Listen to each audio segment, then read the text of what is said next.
ఇంకా ప్రణాళికలు సిద్ధమవుతున్నాయి అధ్యక్ష. వీటికి నీళ్ల కోసము గోదావరి జలాలను 20 టీఎంసీలను తరలించాలి. 20 టీఎంసీలు తీసుకొచ్చి 15 టీఎంసీలు హైదరాబాద్ నగర దాహార్తిని తీర్చాలి.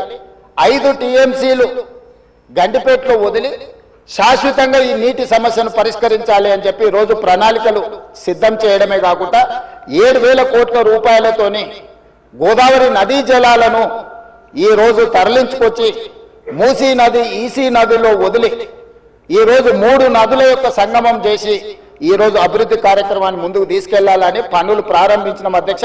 నాకు తెలిసి గోదావరి నదీ జలాలు రాబోయే 2 సంవత్సరాల లోపలనే మనము గండిపేటకు నీళ్లు తరలించుకొని వస్తాం అధ్యక్ష. ఈ రోజు ఇప్పుడు ప్రాజెక్టు ప్రిపేర్ అయింది.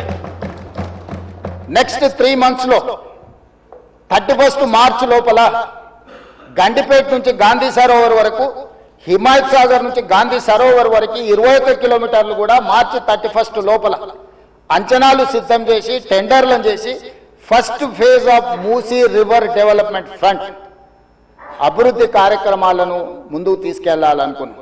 ఈ ఫస్ట్ ఫేజ్ కి ఏడీబీ బ్యాంకు 4,100 కోట్ల రూపాయలు మనకు రుణం ఇస్తాం. ఈ ప్రాజెక్టులో విషయం ఉన్నది, ఈ ప్రాజెక్ట్ అవసరం ఉన్నది, అభివృద్ధి చేయడానికి మేము బ్యాంకు రుణాలు ఇస్తామని దీనికి సంబంధించి కేంద్ర ప్రభుత్వం కూడా మనకు అనుమతులు ఇచ్చింది. కేంద్ర ప్రభుత్వం అనుమతుల తర్వాత ఏడీబీ బ్యాంకు కూడా ముందుకు వచ్చింది. ఈ రోజు ఈ first phase detail project report దాదాపుగా నెక్స్ట్ 4-5 రోజులు సబ్మిట్ చేసినాము. వాళ్ళు కొన్ని క్లారిఫికేషన్స్ అడిగినారు. ఆ క్లారిఫికేషన్స్ నివృత్తి చేస్తే సంక్రాంతి లోపల ఫస్ట్ ఫేజ్ ఆఫ్ ప్రాజెక్ట్ కూడా మనకు క్లారిటీ వస్తుంది అధ్యక్ష.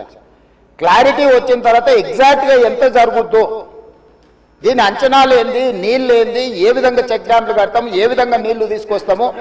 ఈ రోజు ఉత్తి నీటి ప్రవాహమే కాదు అధ్యక్ష, ఈ ప్రాజెక్టు పేరు గండిపేట నుంచి గౌరెల్లి. గండిపేట దగ్గర ప్రారంభమై రామోజీ ఫిలిమ్స్ దగ్గర గౌరెల్లి ఔటర్ రింగ్ రోడ్ కి కనెక్ట్ అవుతుంది అధ్యక్ష. ఇది 55 కిలోమీటర్లు అధ్యక్ష. ఈ 55 కిలోమీటర్లు కూడా ఎలివేటెడ్ కారిడార్. ఈ రోజు ఔటర్ రింగ్ రోడ్ 160 కిలోమీటర్లు ఉంది.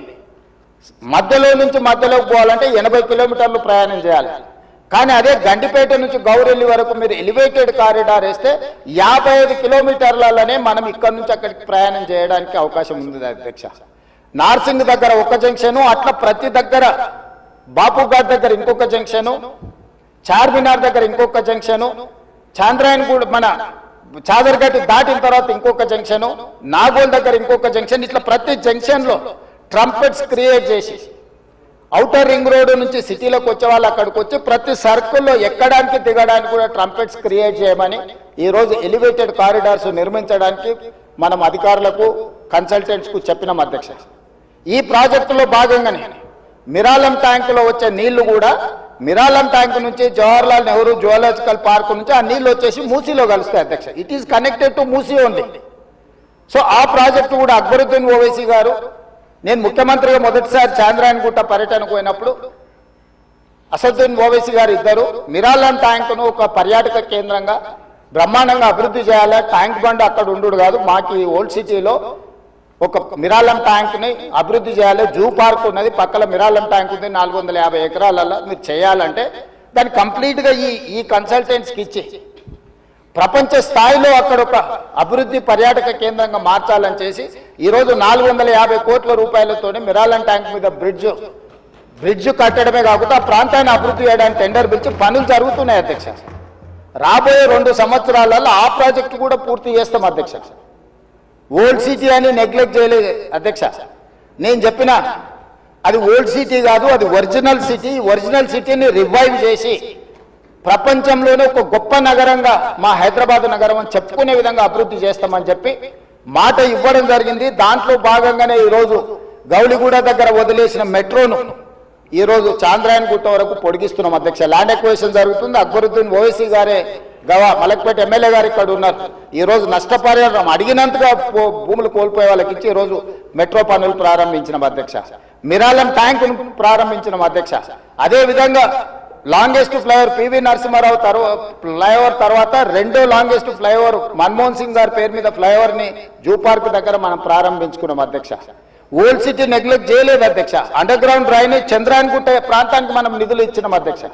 ఇవన్నీ కూడా పాత నగరాన్ని ఇది మన తలమానికము, మన యొక్క గొప్ప గౌరవము హైదరాబాద్ నగరం అని చెప్పి ఈరోజు హైదరాబాద్ నగరం మీద ప్రత్యేకమైన దృష్టి పెట్టి ఈ రోజు కార్యక్రమాలు తీసుకుంటున్నాం అధ్యక్ష. ఇక మళ్ళీ మూసీకి వస్తున్నా అధ్యక్ష. ఈ మూసీని కేవలం మా మిత్రులు పాయల్ శంకర్ గారు అడిగారు, ఇది ఉత్త నీళ్ళే తీసుకొస్తారా, దీన్ని వ్యాపార కేంద్రంగా చేస్తారా?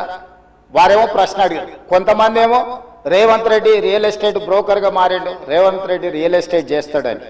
అధ్యక్ష, రియల్ ఎస్టేట్ ఒక ఇండస్ట్రీని ప్రమోట్ చేసి ఇండస్ట్రీకి అవసరమైన వసతులు కల్పించడం అనేది ప్రభుత్వం యొక్క బాధ్యత.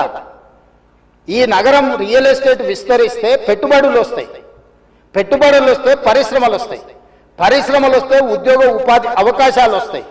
ఈ రోజు ఎకానమీని మనం పెంచుకోవాలంటే, ఆర్థిక వ్యవస్థ బలోపేతం కావాలంటే, ఆ రోజు కూడా ఇట్లనే మాట్లాడిన డాక్టర్ వైఎస్ రాజశేఖర రెడ్డి గారు, అంతకంటే ముందు నేదురుమల్లి జనార్దన్ రెడ్డి గారు హైటెక్ సిటీకి మొట్టమొదటిసారి ఫౌండేషన్ స్టోన్ వేసినప్పుడు పి జనార్దన్ రెడ్డి గారు పట్టుబట్టి మొట్టమొదట ఫౌండేషన్ స్టోన్ హైటెక్ సిటీకి పడ్డది. పి జనార్దన్ రెడ్డి గారు ఎమ్మెల్యేగా ఉన్నప్పుడు, నేదురుమల్లి జనార్దన్ రెడ్డి ముఖ్యమంత్రి ఉన్నప్పుడు పివి నరసింహారావు గారు వచ్చి మొదట హైటెక్ సిటీకి శిలాఫలకం వేసింది వాళ్ళు. తర్వాత ఆగిపోయింది. ఆ తర్వాత చంద్రబాబు నాయుడు గారు వచ్చిన తర్వాత మళ్ళీ చంద్రబాబు నాయుడు గారు, అటల్ బిహారీ వాజ్పేయి గారు వచ్చి హైటెక్ సిటీ నిర్మాణం చేశారు. ఆ రోజు కూడా ఇదే ఆరోపణలు చేశారు అధ్యక్ష. ప్రభుత్వం రియల్ ఎస్టేట్ వ్యాపారం చేస్తుందా, ప్రభుత్వానికి ఏం పని ఉంది అని. కానీ ఇలా విస్తరించిన నగరం ఎక్కడొచ్చింది అధ్యక్ష? సైబరాబాద్ అని గొప్పగా ఎందుకు చెప్పుకుంటున్నాం? ఐటీ కంపెనీలు, ఫార్మా కంపెనీలు, global capability centres, data centres, ఇవన్నీ ఎక్కడి నుంచి వచ్చినాయి అధ్యక్ష? ఈరోజు ఫైనాన్షియల్ డిస్ట్రిక్ట్ నాలెడ్జ్ పార్క్లో ఎన్ని లక్షల మందికి ఉద్యోగాలు వచ్చినాయి అధ్యక్ష? ఈరోజు విస్తరించే నగరం అర్బనైజేషన్ అవుతుంది అధ్యక్ష. పట్టణ ప్రాంతాలు పెరుగుతున్నాయి, పట్టణీకరణ జరుగుతుంది. ఈరోజు 55% జనాభా పట్టణాలలో